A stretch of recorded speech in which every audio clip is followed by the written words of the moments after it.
So Kanye has released this new album within the past week, and I really hope that I don't have to explain to you who Kanye West is. He's one of the most important faces in modern music. He's dropped many an acclaimed record in the past 2 decades, including My Beautiful Dark Twisted Fantasy and Late Registration and The College Dropout, etc., etc. And recently, man, he's been saying some shit. He's pretty much just been making a lot of misinformed political comments and doing everything in his power to get all eyes on him before the release of his albums. It's a Kanye move. And he released 2 singles before this album dropped, one of which was a total meme, a total mess at that. I'm sure you know which one I'm referencing. And then another where he tried to say that he was changing the meaning of Make America Great Again by being the one to wear the slogan. Like, that makes sense. And this thing is just over 20 minutes in length. It's one of 3 good music projects that have dropped in the past 2 or 3 weeks. We had Daytona by Pusha T, we had this, and now we have Kids See Ghosts by Kanye and Cudi, which I don't know if I'm gonna get around to reviewing or not. But all of these are very short, like EP-length projects. So what can we expect here? Well, first of all, in this project we're getting darker, more unrestricted thoughts, and from a production standpoint it's a lot looser, more woozy, heavy attention to vocal sampling, a lot of which feels pretty gospel influence, and kind of some lo-fi moments as well. But because this album is more unrestricted in the way that it throws out these different ideas, that also means that it feels kind of unfinished and all over the place. And like, to me, it's not really hard to tell that he could do so much better with the beats here and really every part of this project. The sonic palette on the album's opener, I Thought About Killing You, is pretty cool. It has this like wobbly sample, it sounds kind of muffled, and then the bass comes in, and about halfway through it switches to like a darker, heavier trap style beat, and he switches up his flow, and then it closes out with like this frightened screaming sample, and it's pretty captivating. I like the way that this track sounds. And lyrically, this is maybe the most interesting part of the entire album to me, which is pretty sad, but I think that the way that it portrays how twisted and warped your mind state can be when you're going through some kind of mental issue like this is really interesting in the way that he just does not hold back from laying out the darkest parts of his thoughts. And I kind of see this as how it is when you reach a point where you know objectively you have to just love yourself to get through life comfortably, but you're still having these crazy, insane, just like sometimes suicidal thoughts. So your mind kind of switches up and tells you, you know what, instead of killing yourself, maybe you should just kill whatever person is even remotely causing pain to your life. And the next part, the verse, does kind of follow the theme of this track pretty closely. There are some mildly clever moments, but I still think there's an element of the lyricism that is kind of missing here. I mean, there's still like moments like this, but honestly, to me, this is one of the better tracks here.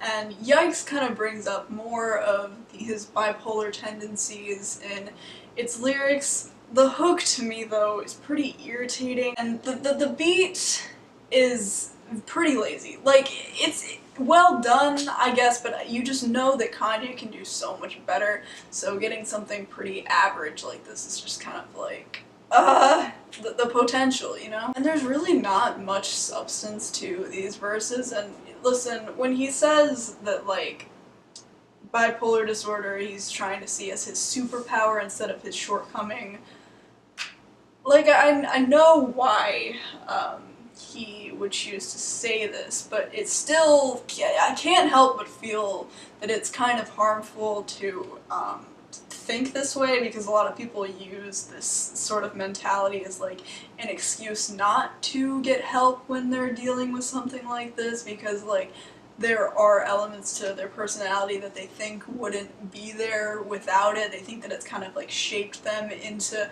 the person they are, even though they have to deal with all of this trauma, which just is bullshit, and we shouldn't allow people to think this way who are going through these things. And this line was kind of like, god damn it. We get peak obnoxious with All Mine. The falsetto vocals in the hook are fucking terrible. Like, who is this ant guy? Not that it had that much going for it, Conceptually, it's just completely throwaway. And the beat really is just like bass and drum machines, which get pretty intense towards the end of the track, but it's still like, wow, like, really the only potential this song had to be good was in the beat, so I would hope that you would bring your A game here, but it's just not doing that much for me on the whole. And you also get lines like this, which kind of, I like love that they happened, but like, I mean, I can't pretend that they're like positive factors to this album if I'm gonna sit here and like review this album. Obviously, like, these aren't good lines, like, they're fucking awful. And the production on Wouldn't Leave is relatively refreshing.